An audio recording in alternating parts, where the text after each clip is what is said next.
Nigel.cecil, calling things out.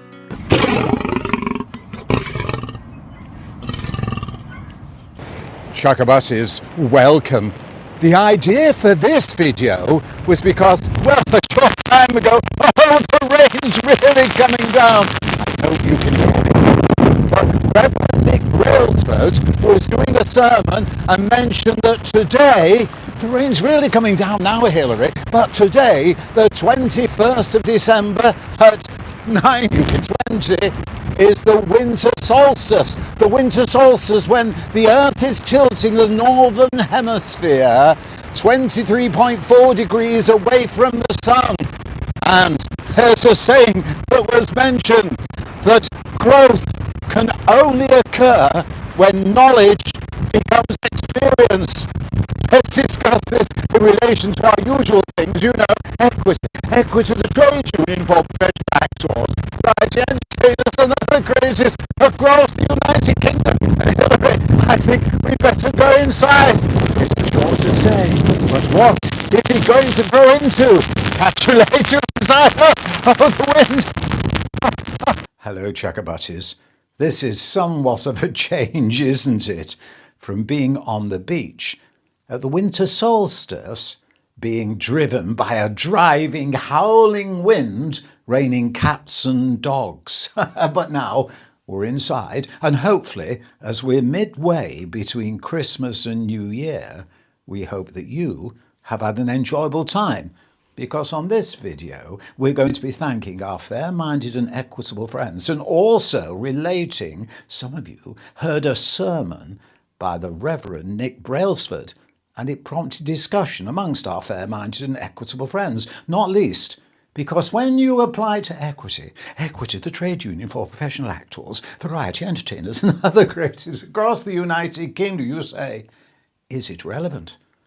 We've passed the winter solstice and the days have started to grow longer. Is it an opportunity to renew our critical thinking? Of course it's relevant, Nigel, because when you think of what Reverend Nick was talking about, well, they mentioned the rivers of Babylon. And of course, when you examine that, what is the rivers of Babylon all about? By the rivers of Babylon, you said, Nigel, how many with social media nowadays actually engage with critical thinking? Critical thinking? Or do they just accept what they're being told as the knowledge? And then with the knowledge, well, but you see, what the sermon prompted us to think, that knowledge only grows your character, your spiritual mentality, your emotions, if you have experience. Growth only occurs when knowledge is translated into experience, and both of them come together, and you engage critical thinking. This sounds rather complicated, Hillary, but we hope you get the idea, because you see, the rivers of Babylon, everyone sings along to it. But do they know what it is about? Did you know it was from Psalm 137? And it turns something which is tragedy into a way that, well, we all seem to be able to relate to through that song. And equally, when you think about critical thinking, what about all the football fans who suddenly say, well, we know better than the manager. It's been going on for years down at the pub on a Saturday night. Even the Telegraph back in 2014 mentioned something about it. Critical thinking. Do you examine what you are told? Do you think about it? Sometimes I don't bother. Sometimes none of us bother. We're there on social media and someone says something, it strikes a chord, tippy-tappy, and we're off. We shouldn't have said that.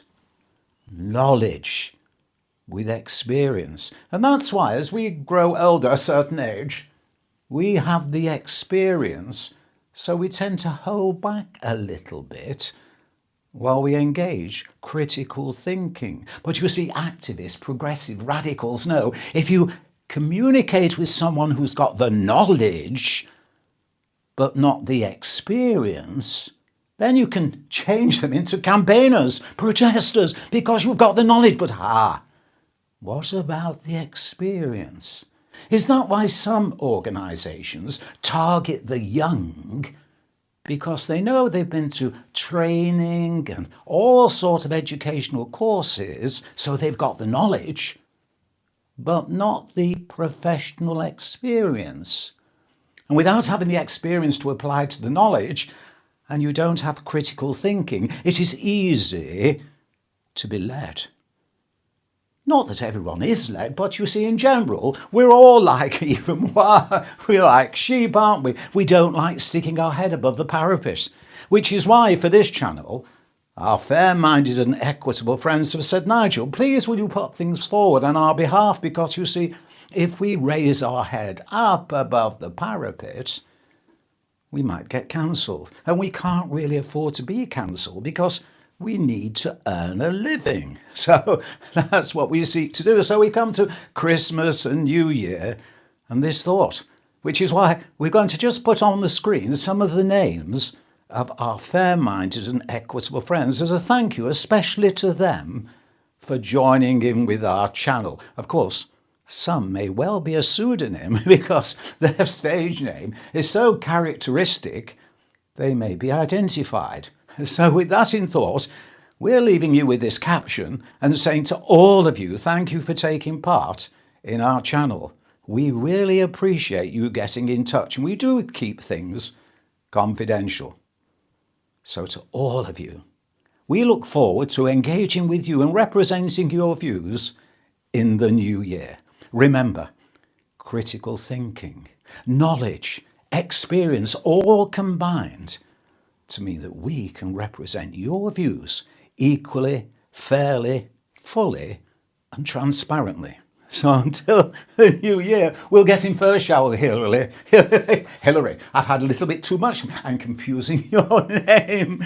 But you know what I mean. Hillary, from Hillary et moi to all of you, good fortune in 2025. We look forward to hearing from you. Please hit the subscribe button if you're tempted to do so. Good fortune, everyone.